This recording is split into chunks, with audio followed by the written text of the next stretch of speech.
નમસ્કાર મિત્રો, એપી ધીમા ચેનલમાં આપનું સ્વાગત છે.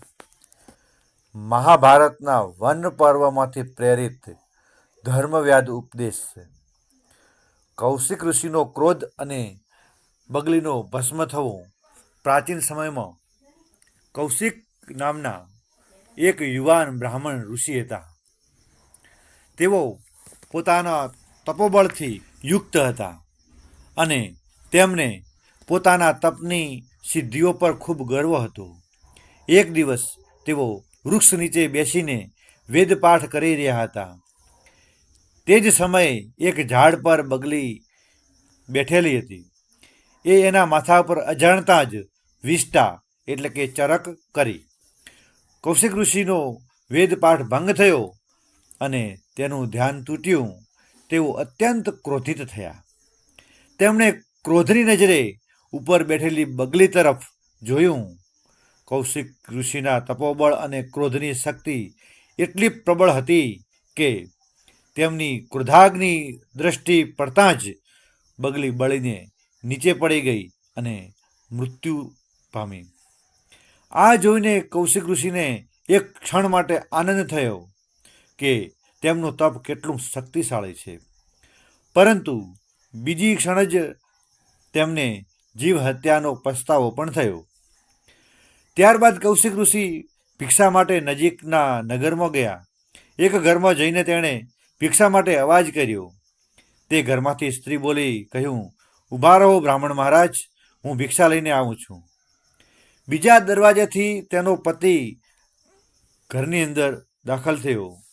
તે પોતાના પતિનું સ્વાગત સન્માન કરી રહ્યો અને તે બહાર બ્રાહ્મણ મહારાજ આવ્યા છે એમ કહી અને ભિક્ષા આપી આવું છું. પોતાના ધર્મનું પાલન કરીને થોડા સમય પછી તે સ્ત્રી ભિક્ષા લઈને દરવાજે આવી. પરંતુ રાહ જોતા કૌશિક ઋષિ ગુસ્સે થઈ ગયા હતા. તેમણે તે સ્ત્રીને ગુસ્સામાં કહ્યું, "હે નારી, શું તું નથી જાણતી કે એક સંન્યાસીને રાહ જોડાવવી એ મોટો અપરાધ છે? તને સંયમ નથી?" તે પતિવ્રતા સ્ત્રીએ શાંતિ અને દ્રઢતાથી જવાબ આપ્યો, "હે બ્રાહ્મણ, કૃપા કરીને મારો અપરાધ ક્ષમા કરો. હું મારા પતિની સેવામાં લાગી હતી તેથી વિલંબ થયો. પણ હું કોઈ બગલી નથી જે તમારા ક્રોધની દ્રષ્ટિથી બળીને ભસ્મ થઈ જાઉં." આ સાંભળીને કૌશિક ઋષિ આશ્ચર્યચકિત થઈ ગયા. તેમને ખૂબ નવાઈ લાગી કે આ સ્ત્રી એક સામાન્ય ગૃહિણી હોવા છતાં કેવી રીતે જાણી ગઈ કે તેમણે એક બગલીને ક્રોધથી બાળી નાખી હતી. કૌશિક ઋષિ વિનમ્રતાથી પૂછ્યું, "માતા, તમને આ વાતની જાણ કેવી રીતે થઈ?" સ્ત્રીએ સમજાયું, "હે ઋષિવર, મને કોઈ વિશેષ જ્ઞાન નથી કે તપનું બળ નથી, પરંતુ મેં ક્યારેય ક્રોધ નથી કર્યો અને મારા પતિ સિવાય અન્ય કોઈ દેવને પૂજ્યા નથી. આ મારા પતિવ્રત ધર્મનું બળ છે, જેના કારણે મને ત્રિકાળ જ્ઞાન પ્રાપ્ત થાય છે.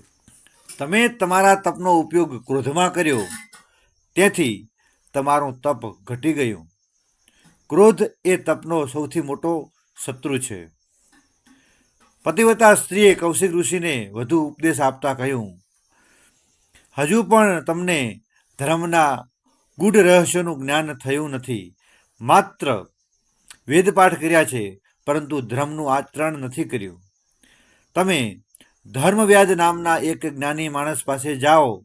તે ધર્મવ્યાદ પૂર્વના જન્મના મહાન તપસ્વી છે, પરંતુ આ જન્મમાં તે માંસ વેચવાનું કામ કરે છે. તે તમને ધર્મનું ખરું રહસ્ય સમજાવશે."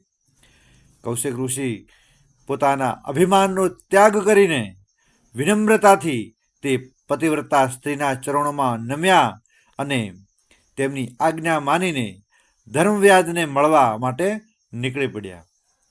આ કથા મહાભારતમાં એક શક્તિશાળી દ્રષ્ટાંત તરીકે રજૂ થયેલી છે, જે મહત્વપૂર્ણ સિદ્ધાંતો સમજાવે છે. ક્રોધ એ તપનો શત્રુ છે. તપોબળની શક્તિ હોવા છતાં ક્રોધ તેનો નાશ કરી દે છે. પતિવ્રત નું સર્વોચ્ચ બળ. તપસ્યા કે જ્ઞાન કરતાં પણ નિષ્કામ ભાવે પોતાના કર્તવ્યનું પાલન કરવું, પતિ સેવા એ વધુ મોટું ધર્મબળ પ્રદાન કરે છે. કર્તવ્ય ધર્મ, કર્મનું મહત્વ. વેદોનું જ્ઞાન મેળવવું પૂરતું નથી, પરંતુ ધર્મના નિયમોનું આચરણ કરવું અને દરેક કર્મને નિષ્કામ ભાવે પૂર્ણ કરવું એ જ સાચો ધર્મ છે.